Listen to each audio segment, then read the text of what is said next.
Original Fly. In 1958, a scientist's teleportation experiment resulted in one of cinema's most iconic horror transformations. The Fly introduced audiences to André Delambre, who invents a matter transporter he calls the Disintegrator Integrator. The device successfully teleports inanimate objects by breaking them down at the atomic level and reassembling them in a receiver chamber. When André tests the machine on his pet cat, the animal disappears completely, dispersing into what he describes as scattered molecules throughout space. Believing he's solved the problems, André decides to teleport himself. During this experiment, a common housefly enters the chamber with him. The catastrophic result exchanges André's head and left arm with those of the fly, while the insect gains his miniature head and arm. Unable to speak with his fly head, André communicates only through written notes as his human intellect gradually deteriorates and fly instincts take over. His wife Helene desperately searches for the white-headed fly to attempt reversing the process, but André's condition worsens. The film's famous ending shows the tiny fly with André's miniature head caught in a spider's web, screaming in a high-pitched voice for help. André ultimately begs Helene to end his suffering, and she crushes his head and arm in a hydraulic press. Directed by Kurt Newman and starring David Hedison and Vincent Price, the film became a commercial success on a budget of just $450,000. This pioneering film established the template for teleportation disaster movies, demonstrating how even the smallest error in molecular transportation could transform scientific triumph into nightmare. Cronenberg's Remake. David Cronenberg's 1986 reimagining transformed the teleportation accident into grotesque body horror. The Fly follows brilliant scientist Seth Brundle, who creates telepods to solve his motion sickness problem, as he despises traveling in vehicles. The project, funded by Bartok Science Industries and requiring 6 years to complete, initially fails horrifically when a test baboon emerges inside out and dies in terrible agony. After refining the computer's understanding of flesh, Brundle successfully teleports a second baboon. Following a jealous argument with journalist Veronica Quaife, a drunk and upset Brundle decides to teleport himself, not noticing a housefly has entered the pod with him. The computer performs gene splicing at the molecular level, fusing their DNA into a single organism the scientist later calls Brundlefly. Early symptoms seem positive, including increased strength, stamina, and sexual appetite, along with cravings for sugar. Coarse, bristly hairs begin growing from his wounds, and his physical abilities become superhuman. He famously breaks a man's arm completely in half during a bar arm wrestling match. The transformation accelerates into nightmare as his fingernails fall off, ears detach, teeth drop out, and he develops the ability to vomit acidic digestive enzymes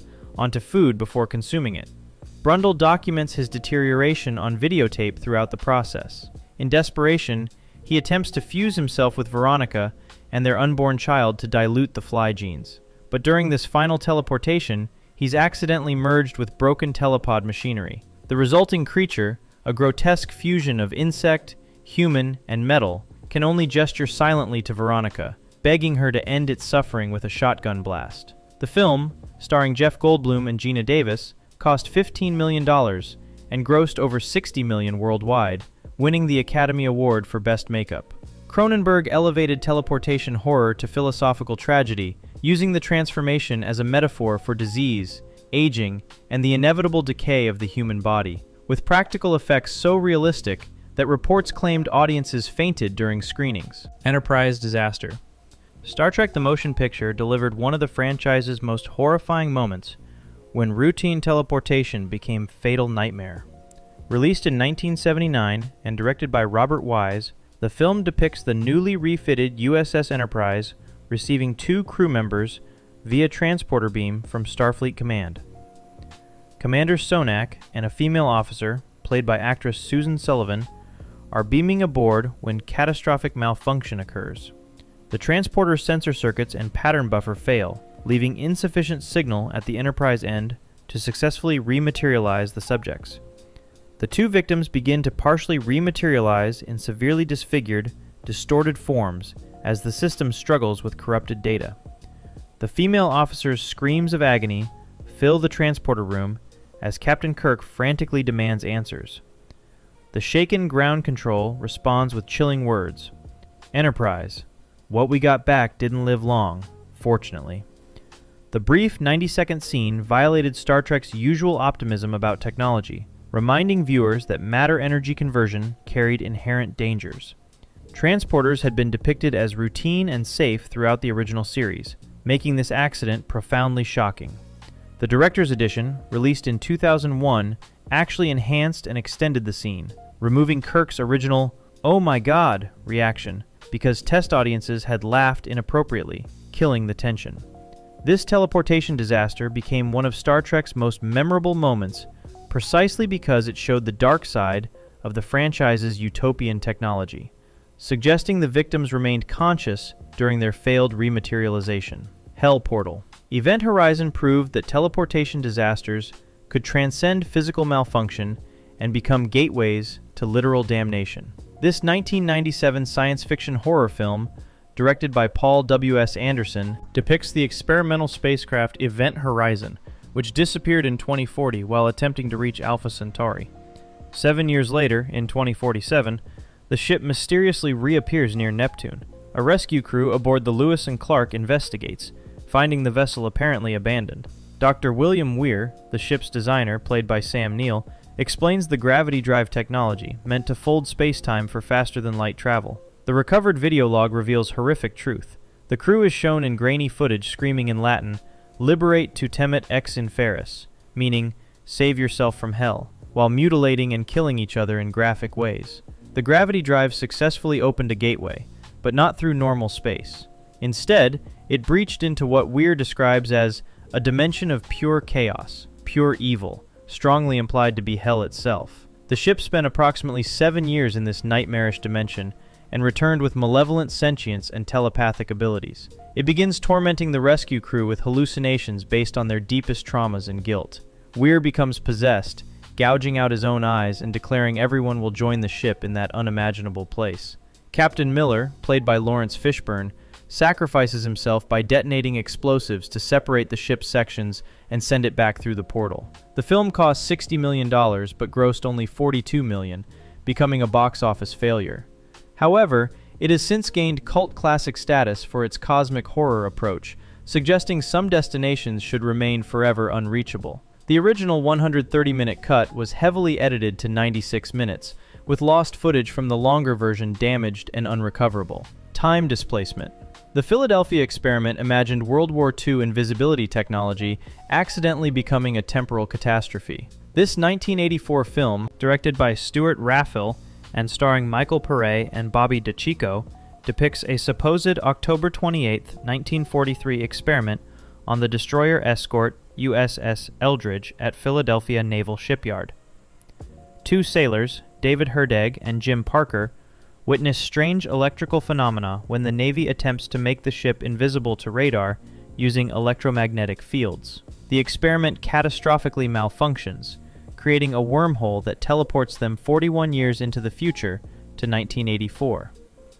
Several crew members suffer gruesome telefragging, their bodies partially fused with the ship's metal bulkheads and deck during the accident. The iconic image of sailors' bodies melted into the ship's structure became one of the film's most disturbing visuals. Parker becomes unstable from temporal displacement effects and eventually disappears entirely. In 1984, the military conducts a similar experiment that creates dangerous feedback with the original, threatening to tear reality apart and pulling the ship and an entire town into the vortex. Herdeg must shut down the modern experiment to close the temporal rift. The film blended teleportation disaster with time travel catastrophe, exploring fears about electromagnetic technology and military experimentation. Based on a famous urban legend, the movie cost $6.5 million to produce. The Office of Naval Research officially states it has never conducted any investigations on invisibility, confirming the Philadelphia experiment never actually occurred. However, the film's depiction of bodies caught mid-teleport when systems failed created lasting imagery of transportation gone catastrophically wrong. Genetic legacy. The son of a teleportation accident victim inherited his father's nightmare in The Fly 2, released in 1989 and directed by Chris Wallace, who created the makeup effects for the original. The sequel stars Eric Stoltz as Martin Brundle. The film opens with Veronica Quaife giving birth to a squirming larval sac before dying from shock. The sac splits open, revealing what appears to be a normal baby boy. Martin ages at an accelerated rate, his body maturing to that of a 25-year-old adult in just 5 years. Bartok Industries, run by Anton Bartok, raises Martin specifically to exploit his unique genetic condition. The corporation attempts to get Seth Brundle's telepods working again, as they've been non-functional since the original scientist's death. An early test on a dog results in a horrifically deformed creature that mauls a scientist before being euthanized. The mutilated dog traumatizes Martin, who works to perfect his father's invention while his fly genes remain dormant. John Getz reprises his role as Stathis Borans, now bitter and disfigured from acid burns suffered in the first film. Martin eventually undergoes the same grotesque transformation his father experienced, discovering Bartok has been manipulating him as valuable research property. During the climactic confrontation, Bartok gets fused into the teleporter, creating a new monstrosity. The film grossed $38.9 million on an estimated $7 to $10 million budget, but received mostly negative reviews. This sequel demonstrated that teleportation disasters aren't always contained to single events, as genetic contamination from the accident persisted through reproduction, asking disturbing questions about inherited trauma from scientific accidents. By the way, if you're enjoying this so far, I post videos like this all the time. Subscribing would really help out. Mars Gateway.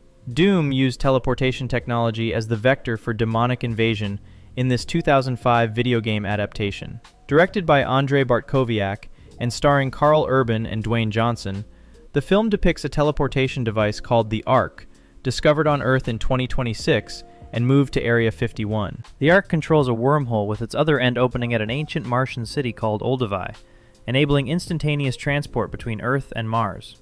One early victim of the system's dangers is a man nicknamed Pinky, who suffered catastrophic partial teleportation.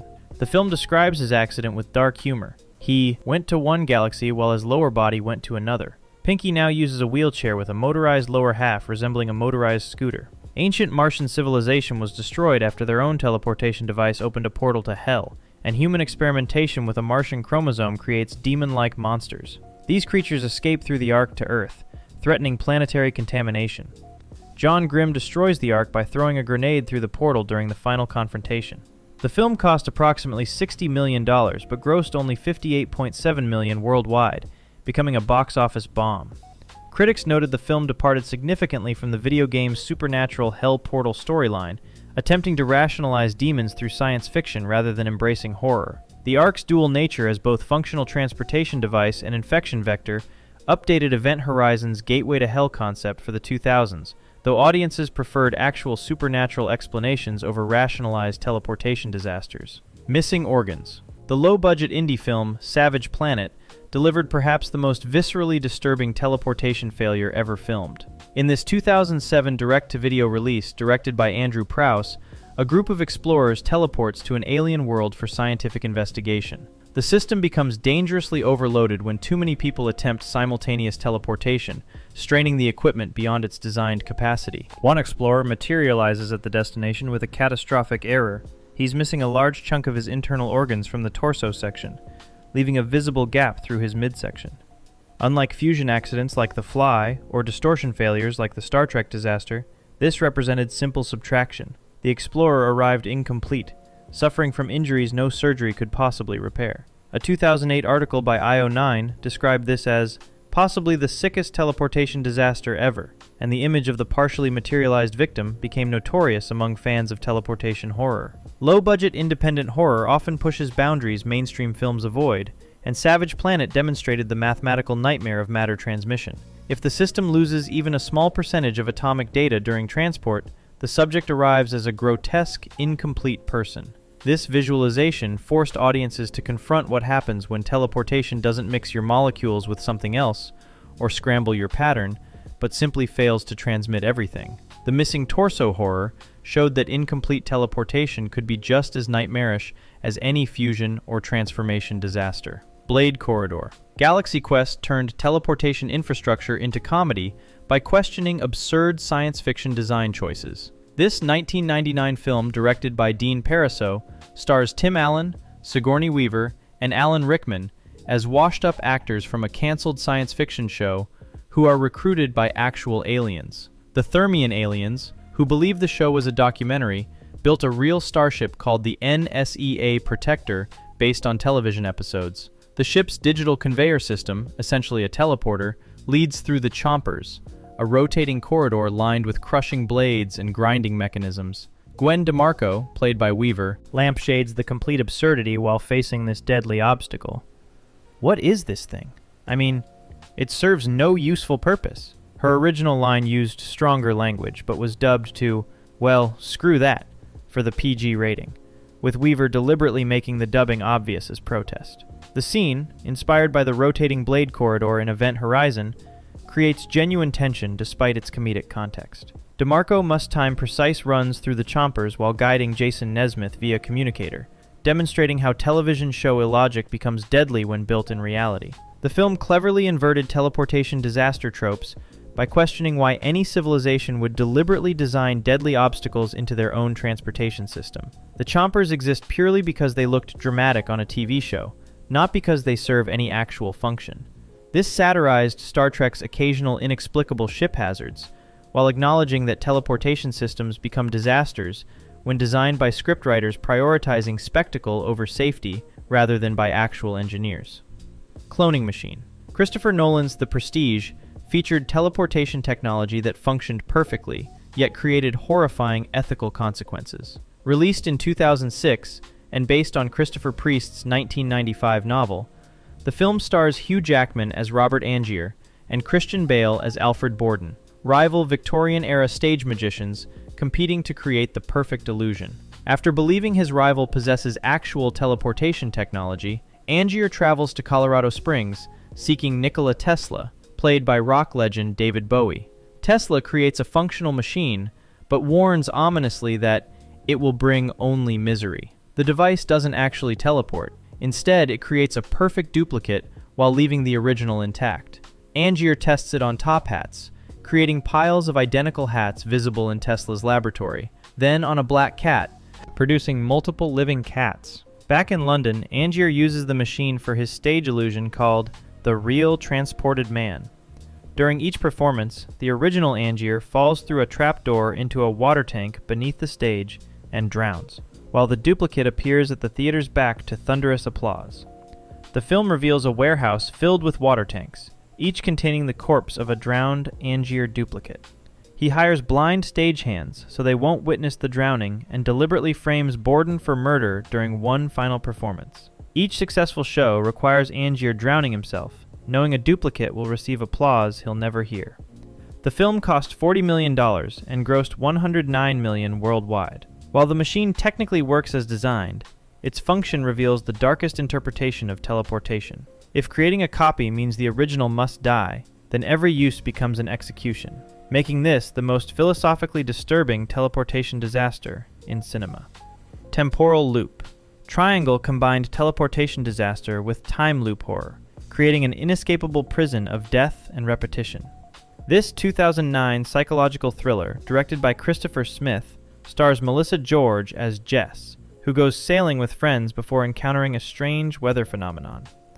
The survivors board an abandoned ocean liner called Aeolus in the Bermuda Triangle. The ship appears empty, but Jess experiences intense déjà vu and finds her own possessions already present. A masked figure begins systematically killing the group. Jess eventually discovers she herself is the masked killer from an earlier loop iteration. The ship operates as a temporal anomaly, where every time Jess dies, she returns to the arrival point, creating infinite versions of herself and her friends existing simultaneously from different timeline iterations. The floor shows stacked piles of dozens of identical lockets Jess wears, physical evidence of countless previous loops. Birds repeatedly fly into windows and die, also caught in the temporal loop, with piles of identical dead birds accumulating in corners. Jess attempts to break the cycle by returning home, but this action simply restarts the loop from its beginning. The film's structure forms a perfect Mobius strip, with no clear starting or ending point. Unlike most teleportation disasters that kill once, Triangle's system kills infinitely in recursive hell. The ship functioned like a malfunctioning teleporter stuck in an endless loop, creating and destroying copies of people throughout eternity. The accumulating evidence of lockets and bird corpses suggests this has been happening for an incomprehensible length of time, making it perhaps the cruelest teleportation malfunction in cinema, as victims remain conscious throughout their eternal repetition. If you found this interesting, consider subscribing so you catch every new video. Thanks for watching.